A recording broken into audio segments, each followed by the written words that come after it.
नमस्ते स्टूडेंट्स। आज हम उसी टॉपिक के ऊपर बात करेंगे जो कल अपन ने पढ़ा था केंद्र सरकार, जिसमें केंद्र सरकार में अपन व्यवस्थापिका के बारे में बात कर रहे थे और व्यवस्थापिका में हमने राज्यसभा और लोकसभा के बारे में पढ़ा था। राज्यसभा का गठन कैसे होता है, राज्यसभा लोकसभा की शक्तियाँ क्या है, संसद की कॉमन जो कंबाइंड शक्तियाँ होती है वो क्या होती है, उन चीज़ों के बारे में पढ़ा था। तो व्यवस्थापिका में आज अपने पास दो टॉपिक और बचते हैं, राष्ट्रपति और उपराष्ट्रपति। राष्ट्रपति के निर्वाचन के बारे में अपन ने कल पढ़ लिया था और अब उसके बाद में अपन बात करते हैं राष्ट्रपति की आपातकालीन और सामान्यकालीन दो प्रकार की शक्तियाँ होती है, तो वो कौन सी होती है। तो राष्ट्रपति की पहले पढ़ेंगे सामान्यकालीन शक्तियों के बारे में, उसके बाद पढ़ेंगे आपातकालीन शक्तियाँ। तो राष्ट्रपति की जो सामान्यकालीन शक्तियाँ होती है, सामान्यकालीन जो साधारण रूप में उसको शक्तियाँ प्राप्त होती है, तो सामान्यकालीन शक्तियों में सबसे पहले जो शक्ति है वो है कार्यपालिका अथवा प्रशासनिक शक्ति। कार्यपालिका अथवा प्रशासनिक शक्ति आर्टिकल 53 के अनुसार ये शक्ति इसको प्राप्त है और ये कार्यपालिका शक्ति राष्ट्रपति में स्वयं या तो राष्ट्रपति इन शक्तियों का प्रयोग स्वयं करता है या फिर अपने अधीनस्थ का उसके नीचे कार्य करने वाले जो व्यक्ति होते हैं उनके द्वारा उसका कार्य किया जाता है। ये पूर्ण रूप से राष्ट्रपति के अधीन होती है शक्तियाँ। कार्यपालिका के समस्त कार्य और निर्णय किसके नाम से किए जाते हैं? राष्ट्रपति। ये अपन भी जानते हैं कि आज अपने जितने भी कार्य होते हैं, जितने भी कानून बनाए जाते हैं वो सारे के सारे राष्ट्रपति के नाम से बनाए जाते हैं। लेकिन कुछ महत्वपूर्ण ऐसे कार्य होते हैं जो मंत्रिपरिषद द्वारा, प्रधानमंत्री द्वारा किए जाते हैं, लेकिन वो कार्य सभी राष्ट्रपति के नाम से ही जाने जाते हैं। तो राष्ट्रपति के पास क्या होती है? प्रशासनिक शक्ति होती है, कार्यपालिका शक्ति होती है। कार्यपालिका में जो भी कार्य होंगे वो उसकी स्वयं के द्वारा या उसके अधीनस्थों के द्वारा ही किए जाएंगे। ये तो कार्यपालिका शक्ति हो गई। उसके बाद दूसरा महत्वपूर्ण जो शक्ति है, महत्वपूर्ण पदाधिकारियों की नियुक्ति। कुछ महत्वपूर्ण ऐसे पदाधिकारी होते हैं जिनकी नियुक्ति क्या करता है? राष्ट्रपति करता है। अब पदाधिकारी कौन कौन से, लेकिन वो नियुक्ति किसके कहने से करता है? प्रधानमंत्री की सलाह से करता है। वो सेल्फ यानी स्वयं के माध्यम से नहीं करता, बल्कि वो प्रधानमंत्री उसके लिए सलाह देता है और सलाह के बाद अब इसमें नियुक्ति में कौन कौन आता है? महत्वपूर्ण पदाधिकारियों में प्रधानमंत्री की सलाह से वो मंत्रिमंडल का निर्माण करता है, यानी मंत्रिपरिषद का निर्माण करता है। राज्यों के जो राज्यपाल होते हैं उनकी नियुक्ति करता है। उच्चतम और उच्च न्यायालय के मुख्य न्यायाधीश जो होते हैं उनकी नियुक्ति करता है। महालेखा परीक्षक की नियुक्ति करता है। संघ लोक सेवा आयोग का अध्यक्ष और उसके सदस्यों की नियुक्ति भी इसके द्वारा की जाती है। और विदेशों में जो राजदूत, हर देश के अंदर क्या होता है, एक देश अपने जैसे भारत की बात करें तो भारत में अन्य देशों के राजदूत, उसी प्रकार अपने देश के जो व्यक्ति होते हैं उनकी नियुक्ति राजदूत के रूप में अन्य देशों में भी की जाती है। तो विदेशों में राजदूतों की नियुक्ति भी राष्ट्रपति। तो ये महत्वपूर्ण व्यक्ति है। कौन कौन आ गया? मंत्रिपरिषद आ गई, मंत्रिपरिषद के राज्यों के राज्यपाल आ गए, राज्यों के राज्यपाल के महालेखा परीक्षक आ गए, उच्चतम और उच्च न्यायालय के मुख्य न्यायाधीश आ गए, विदेशों में राजदूत आ गए, संघ लोक सेवा आयोग के अध्यक्ष और सदस्यों की नियुक्ति भी इसके द्वारा की जाती है। तो दूसरी महत्वपूर्ण शक्ति हो गई। तो कार्यपालिका अथवा प्रशासनिक दूसरी महत्वपूर्ण शक्ति है, पदाधिकारियों की नियुक्ति। तीसरी आती है शासन संचालन संबंधी शक्ति। शासन संचालन का अर्थ होता है देश। अब शासन संचालन का कार्य कौन करती है? कार्यपालिका। और कार्यपालिका से संबंधित जो शक्ति होती है तो वो इसी में राष्ट्रपति नियम बना। अब कानून निर्माण किसके माध्यम से होता है? राष्ट्रपति के माध्यम से। तो जो शासन संचालन संबंधी शक्ति जो कार्यपालिका के पास होती है, वहाँ से जो भी नए कानून के निर्माण के लिए सुझाव दिए जाते हैं वो कानून निर्माण का कार्य राष्ट्रपति के द्वारा ही किया जाता है। राष्ट्रपति नियम बना सकता है। संयुक्त बैठक अर्थ संसद के दोनों सदनों की जो बैठक होती है, या महालेखा परीक्षक की शक्ति।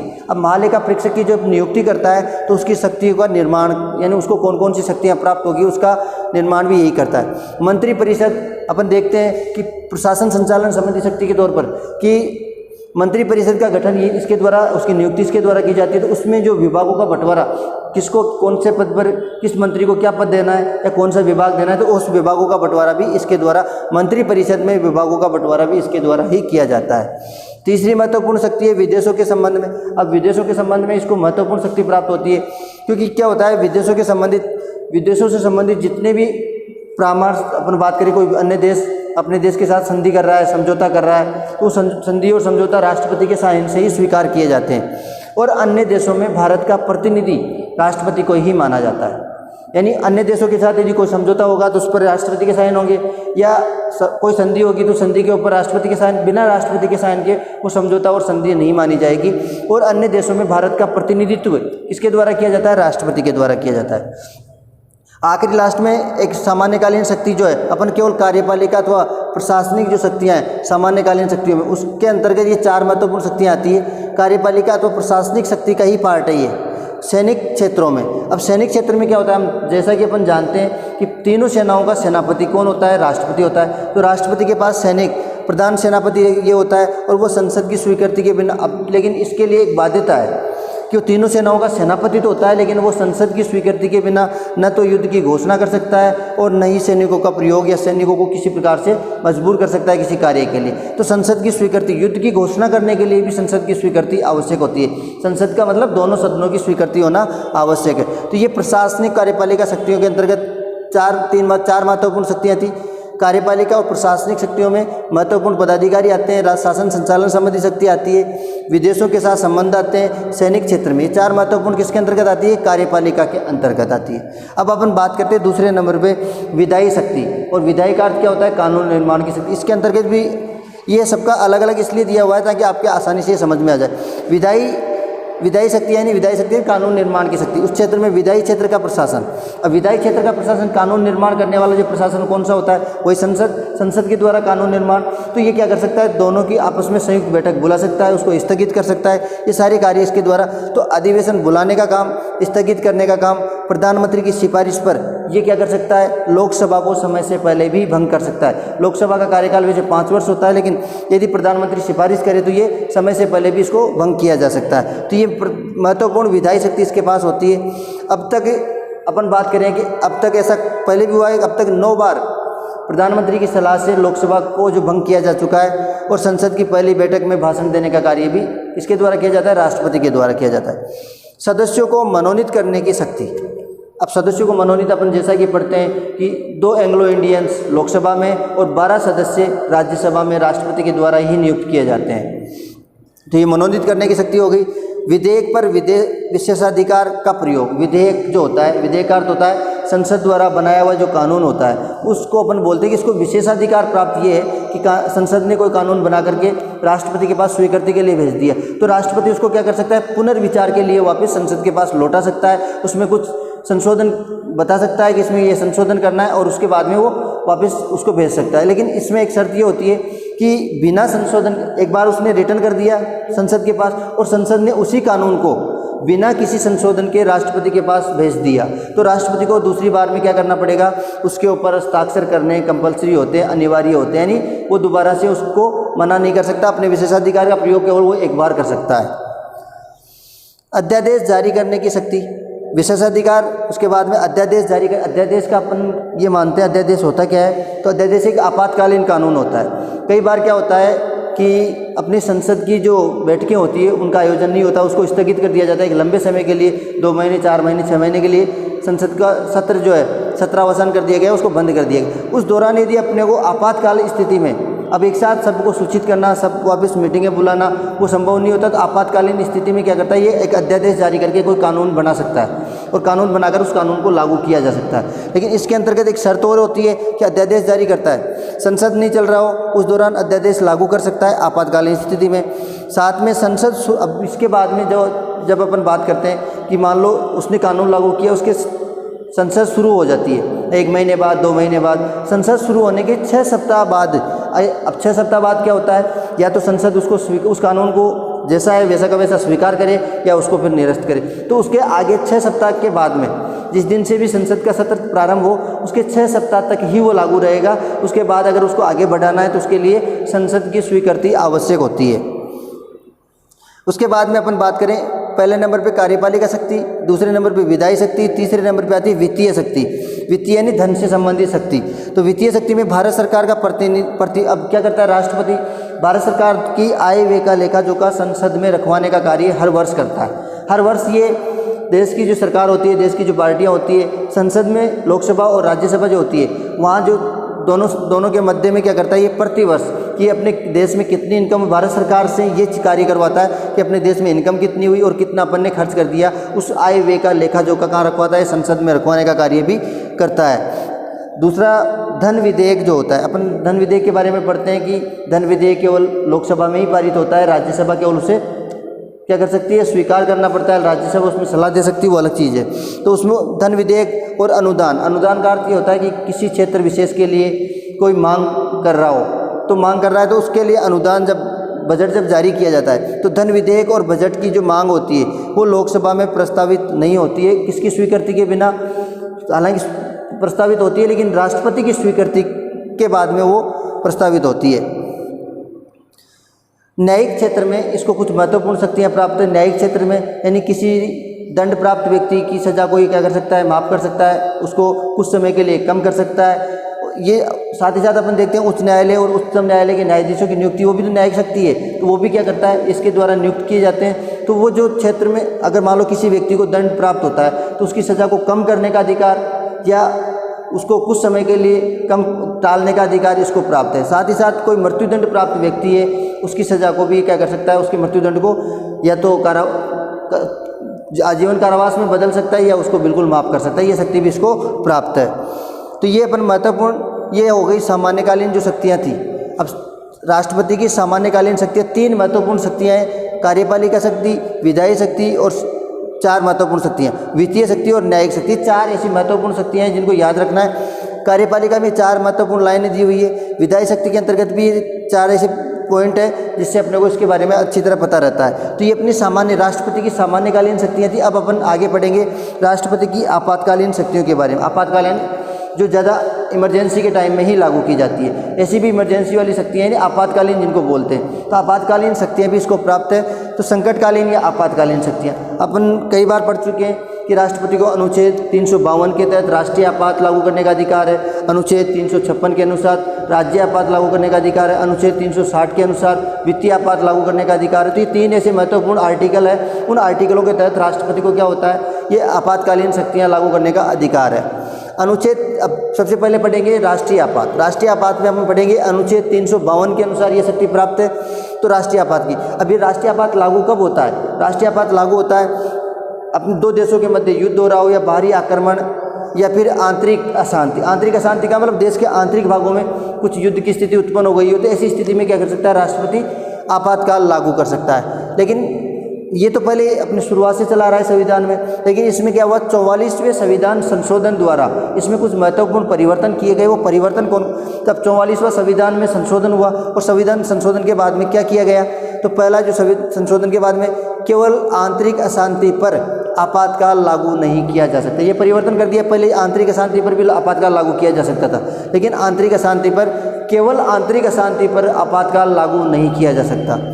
दूसरा, आपातकाल लागू करने के लिए मंत्री परिषद जो होती है, जो अपने कार्यपालिका के अंतर्गत प्रधानमंत्री मंत्री परिषद जो होती है, वो मंत्री परिषद लिखित में यदि ये परामर्श दे तो राष्ट्रपति क्या कर सकता है, आपातकाल की घोषणा कर सकता है, लेकिन लिखित में देना होगा उसको।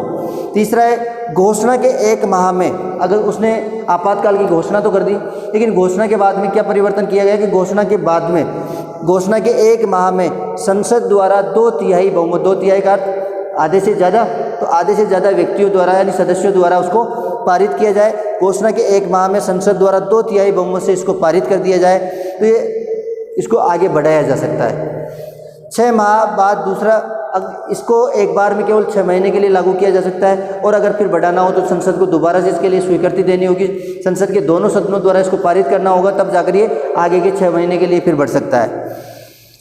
लोकसभा में उपस्थित मतदान में भाग लेने वाले सदस्यों के परामर्श से, अब इसमें ये बताया गया है कि ये जो आपातकाल है इसको कैसे समाप्त किया जा सकता है। तो लोकसभा में जो उपस्थित सदस्य होते हैं या मतदान करने वाले जो सदस्य होते हैं, मतदान में भाग लेने वाले सदस्यों के परामर्श से या साधारण बहुमत से भी इस आपातकाल को समाप्त किया जा सकता है। ये अनुच्छेद 352 के अंतर्गत कुछ परिवर्तन किए गए थे। पहले युद्ध, बाहरी आक्रमण और आंतरिक अशांति के समय लागू किया जाता था, लेकिन इसमें कुछ परिवर्तन कर दिए गए और ये 4 परिवर्तन इसके अंतर्गत किए गए। तो राष्ट्रीय आपात आर्टिकल 352 के तहत। अब बात करते हैं दूसरा, राज्य आपात, आर्टिकल 356 यानी अनुच्छेद 356 के तहत राज्य आपात लागू किया जाता है। लेकिन राज्य आपात की जो स्थिति होती है वो कैसे होती है, या तो राज्य की जो सरकार होती है, राज्य में जो शासन संचालन करने वाली जो सरकार है वो फेल हो जाए, उससे नियंत्रण से बाहर हो जाए वहाँ की स्थितियाँ, यानी राज्य का संवैधानिक तंत्र, संवैधानिक तंत्र इसलिए बोला जाता है कि जो वहाँ की सरकार है वो सरकार वहाँ पर राज्य करने के लिए या उसके माध्यम से वहाँ पर शांति व्यवस्था कायम नहीं हो पा रही हो, तो उस स्थिति में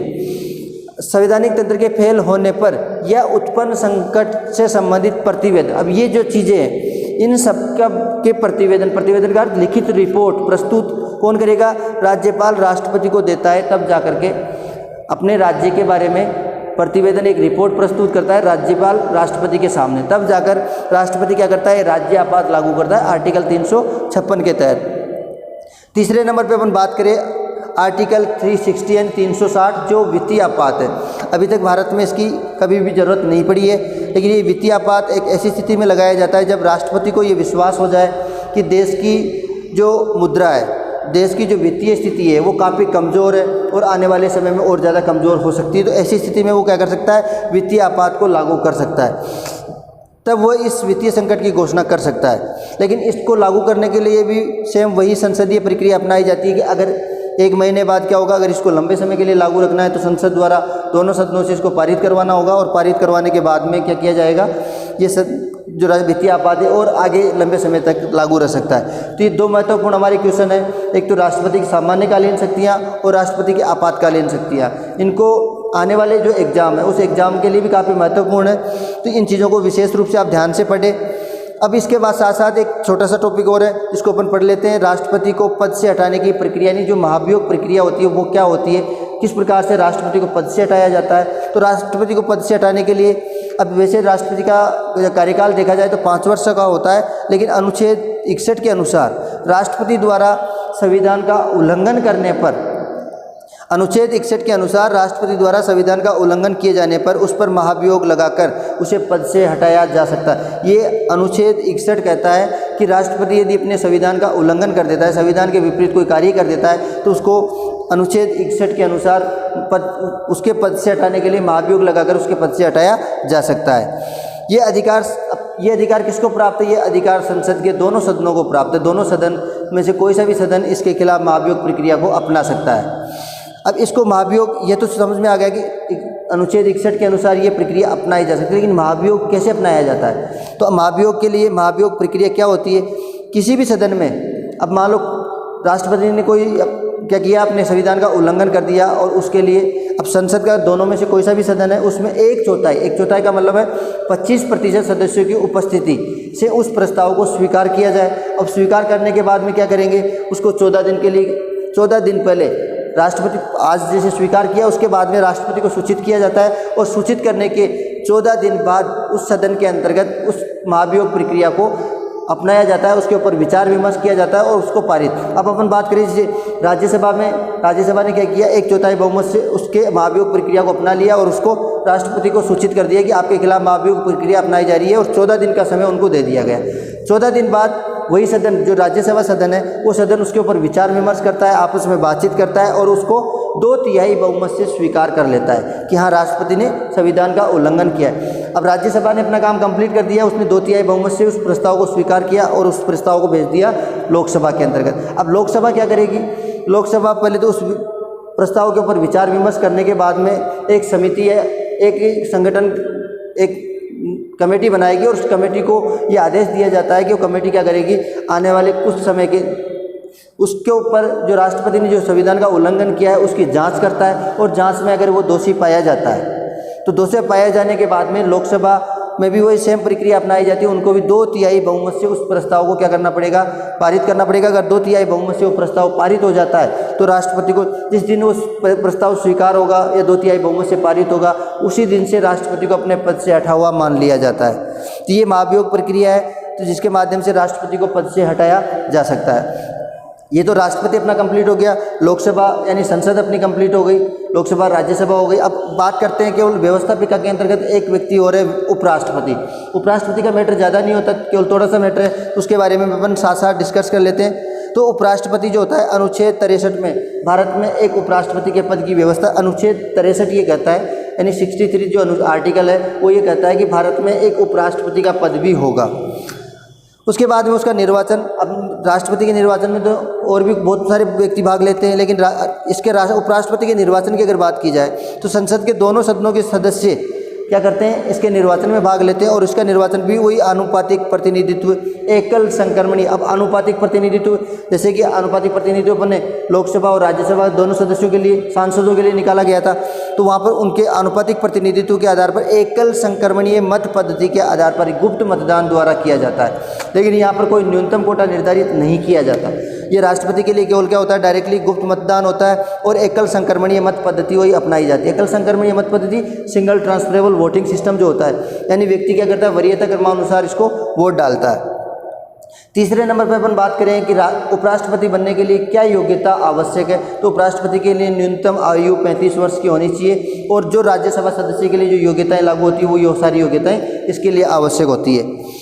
अब इसके साथ साथ अपन इस पर बात कर लेते हैं कि इसको पद से हटाने के लिए, तो इसको पद से हटाने के लिए एक सामान्य प्रक्रिया अपनाई जाती है, वही महाभियोग प्रक्रिया है। लेकिन इसको पद से हटाने के लिए राज्यसभा यदि अपने कुल बहुमत से ये प्रस्ताव पारित कर दे कि इसने संविधान का उल्लंघन किया है या इसने कुछ ऐसा, तो इसको पद से हटाने के लिए अगर राज्यसभा इसको कुल बहुमत से इसको पारित कर दी, जिसे लोकसभा भी स्वीकार कर ले, इसमें भी सेम प्रोसेस है कि इसके खिलाफ महाभियोग प्रक्रिया पहले प्रारंभ स्वीकार की जाएगी, स्वीकार करने के बाद 14 दिन पहले उसको सूचित किया जाता है, 14 दिन बाद इसके खिलाफ वही महाभियोग प्रक्रिया को राज्यसभा में पूर्ण बहुमत से या आधे से ज़्यादा बहुमत से इसको पारित कर लिया जाता है और इसी प्रस्ताव को यदि लोकसभा भी स्वीकार कर ले तो उसको भी अपने पद से हटा हुआ मान लिया जाता है।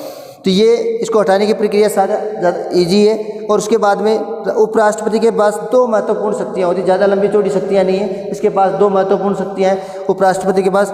एक तो राज्यसभा का पदेन सभापति की शक्ति और दूसरा जो होता है राष्ट्रपति की अनुपस्थिति में उपराष्ट्रपति क्या करता है, उसके कार्यभार को देखने का काम करता है। ये 2 महत्वपूर्ण इसके पास कार्य होते हैं। राज्यसभा का पदेन सभापति यानी मुख्य सभापति होता है और साथ ही साथ राष्ट्रपति की अनुपस्थिति में ये क्या कर सकता है, उसके जो कार्य होते हैं। अब राष्ट्रपति किस समय अनुपस्थित रह सकता है, राष्ट्रपति या तो उसकी मृत्यु हो जाए तब अनुपस्थित रहेगा, या कोई विदेश यात्रा पे चला जाए, या कोई बीमार हो जाए, ऐसी स्थितियों में क्या होता है, या उसके ऊपर महाभियोग प्रक्रिया द्वारा उसको हटा दिया गया हो, तो ऐसी स्थितियों में क्या कर सकता है वो, अगर या अपने पद से उसने इस्तीफा दे दिया हो, तो इन परिस्थितियों में क्या कर सकता है, राष्ट्रपति अपने पद पे नहीं रहेगा तो उस दौरान क्या होगा, उपराष्ट्रपति सारे कार्यभार को संभालने का काम करता है। ये उसके पास महत्वपूर्ण शक्ति है।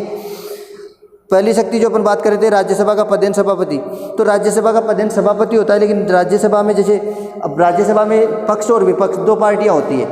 पक्ष, एक तो पक्ष जो होता है यानी जो सरकार चल रही है उनका पक्ष, और एक दूसरा होता है विपक्ष। तो पक्ष और विपक्ष में यदि किसी बात को लेकर मतदान किया जाता है, हालांकि मतदान करने का अधिकार उपराष्ट्रपति को नहीं होता है, उपराष्ट्रपति को मतदान, क्योंकि वो राज्यसभा का सदस्य नहीं होता इसलिए उसको मतदान का अधिकार नहीं होता। लेकिन कई बार ऐसी परिस्थितियां बन जाती है कि पक्ष और विपक्ष में किसी बात की वोटिंग को लेकर, किसी बात को लेकर के बराबर मत आ जाए, तो उसमें निर्णायक मत की भूमिका कौन निभाता है, उपराष्ट्रपति। उस दौरान निर्णायक मत कौन देता है, उपराष्ट्रपति के द्वारा। दोनों पक्ष और विपक्ष द्वारा बराबर किसी प्रस्ताव को स्वीकार करवाने से संबंधित बात हो या अन्य किसी बात के ऊपर, तो वैसी स्थिति में क्या कर सकता है, ये निर्णायक मत की भूमिका निभाता है। और निर्णायक मत यानी ये जिस तरफ वोट डाल देता है या जिस तरफ उस मत को स्वीकार कर लेता है वो उसी के पक्ष वाला प्रस्ताव स्वीकार माना जाता है। तो ये राष्ट्रपति हो गया, उपराष्ट्रपति हो गया, राज्यसभा, लोकसभा अपनी क्लियर है, संसद की कार्य शक्ति अपनी क्लियर है। तो नेक्स्ट टॉपिक में हम प्रधानमंत्री के बारे में और पढ़ेंगे। तो ये साथ के साथ आपको इसको पढ़ते जाना है और अच्छी तरह से इसको पढ़ के जाना है, आने वाले एग्जाम के लिए काफ़ी महत्वपूर्ण प्रश्न है। नमस्कार।